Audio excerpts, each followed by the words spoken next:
Chapter 2. Silent No More, since 2007. Can a mother forget the baby at her breast and have no compassion on the child she has borne? Though she may forget, I will not forget you. Holy Bible, NIV, 1999. Isaiah 49:15. I can still hear the nightmarish slurping echo from the suction aspirator machine in my dreams. I vividly recollect the day, 23 years ago, that I heard that dreadful appliance's deafening hum. To this day, I often awake with a powerful jolt, quivering and in a cold sweat, still dreaming about that machine. Through my progressive promiscuity, I became pregnant at 17 years old. I was naive, frightened, distraught, and in panic mode. I didn't tell anyone I was pregnant. I didn't tell my parents, girlfriends, or even the father of the child. My father had always told me that I would end up barefoot and pregnant, and I would not allow him the satisfaction of telling me he was right. He will never know. I selfishly did not want him or anyone else to contest my resolution to have an abortion as soon as possible. Period. I never thought for one moment about keeping it, and I completely disconnected my head from my heart, convincing myself that abortion was an uncomplicated legal procedure that would swiftly eliminate the cluster of cells in my uterus. To my astonishment, I did not need parental consent for an abortion. On the contrary, permission would have been required to receive 1 aspirin from my high school nurse. I suppose I was a Christian in name, but I did not truly believe in anything.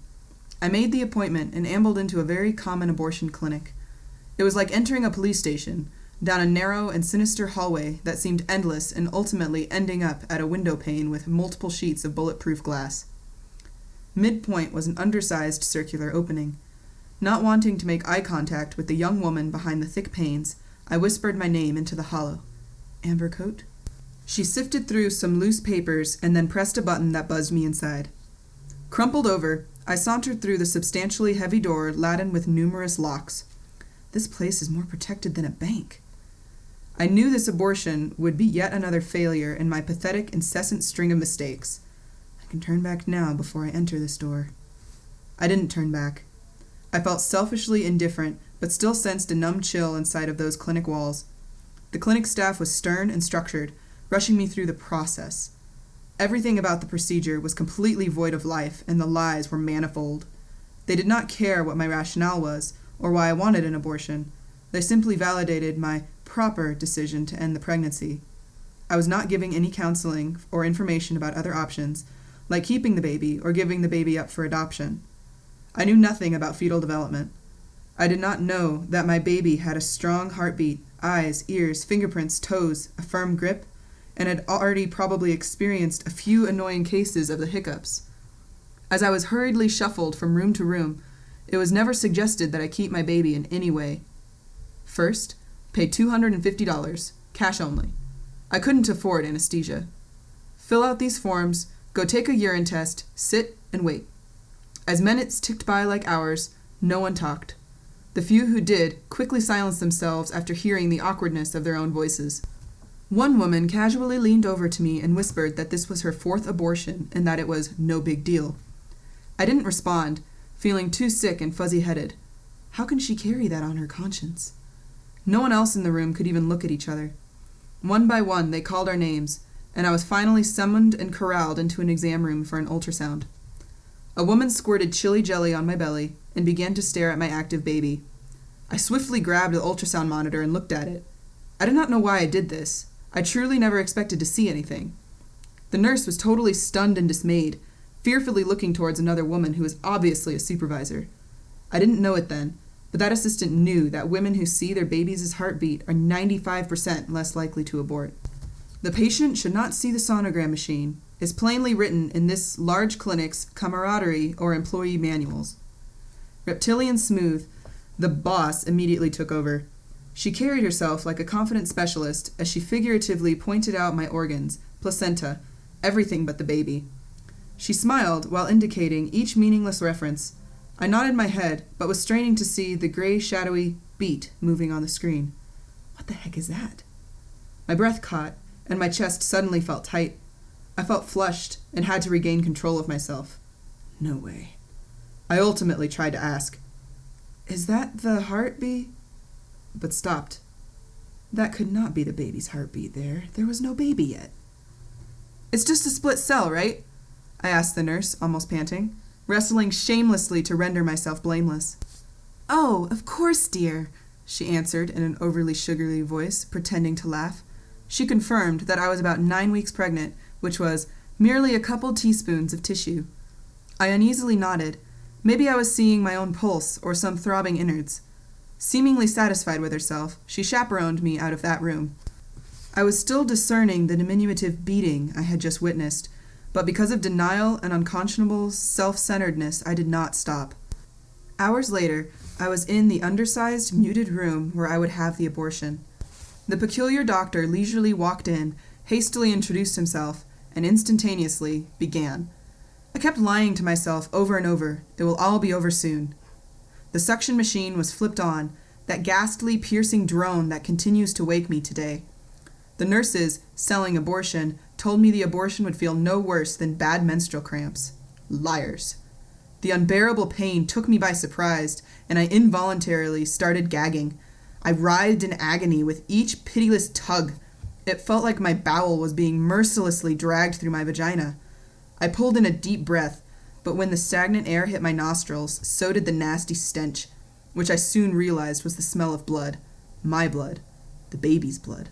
Oh my God. I tried to sit up, but the doctor rigidly pressed one spidery hand on my upper stomach and one on the straw-sized catheter that savagely plunged in and out of me with unfathomable thrusts. He did not even know my name and called me Hun. Sensing my obvious alarm, he said, "It's okay, Hun, almost finished." That disgusted me, and I tasted vomit. Stop, please stop. The room started to spin as excruciating cramps pierced through me. It was over in minutes that felt like hours, finished but triggering lifelong problems. The aloof abortionist and one nurse swiftly gathered their bloodied supplies along with a glass beaker filled with blood, tissue, and my dismembered baby. Neither said another word to me. They just walked out, making little effort to conceal the gruesome remains.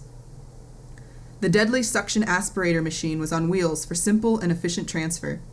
The expressionless nurse whirled it around and scurried out the door for the next abortion. Time was money, and that was palpable here. I lay helpless on that metal gurney, immobile with anguish for what seemed like an eternity. I was stunned in my sullen comprehension, my head throbbing. There is no proper way to do the wrong thing. I just paid a man to kill my baby. Eventually, I was moved into a crammed and soiled recovery room. It was overflowing with young women, all with sorrow-brimmed eyes and in immense pain. Before I could even finish scanning the room, queasiness hit me. I folded my hands over my mouth and dashed for the bathroom, but I wasn't alone. I found myself leaning over one filthy toilet with 4 other women, all squirming and twisting around to find a tiny opening to vomit into. When I glanced up from the porcelain rim, the woman that asserted that abortion was no big deal was there. After she had thrown up, she leaned back on the wall, pale and sweating profusely. She looked as if she might faint. I wanted to shake her, ask her why she had so flippantly lied, but that desire swiftly faded in my own nausea-induced vertigo. We wordlessly lay there like beaten dogs in submission. An irritable nurse popped her chewing gum as she demanded that we all go sit down. Everyone lingered in immobilizing pain, so she began to literally pull us by the necklines of our shirts from the toilet's musty edge. A brown paper bag filled with condoms and birth control pills was shoved into my hands, and I was quite literally pushed out the back door. The front waiting room was reserved for waiting girls who had money yet to be spent. I guess common sense isn't so common. I limped away as sheer emptiness settled into the foundation of my being. I was not told that I would be unable to look at my own disgraceful reflection in the mirror, or that my confidence and self-respect would be gone immediately. The thing about our choices is that after we have made them, they turn around and make us. I brought this punishment on myself. Abortion didn't help me as I exercised my right to choose at 17 years old. I had hurt myself even more, and I knew it instantly. Although relief was the only emotion I did not feel, I buried my dirty secret for over 10 years, telling myself I would never have an abortion again. It didn't happen. I tried to lie to myself to quell the anguish and guilt, but I couldn't bury the truth forever. Those who forget history are often doomed to repeat it. But I would never have this break in my morality ever again. For anyone who thinks abortion helps women, there is a village missing its idiot. I felt lower than pond scum, but I certainly didn't change for the better. In about a year, my caustic lifestyle left me pregnant again with Kirk's baby, but this time, everything would be different. I refused to make the same lapse in personal ethics again. I was keeping my baby, no matter what.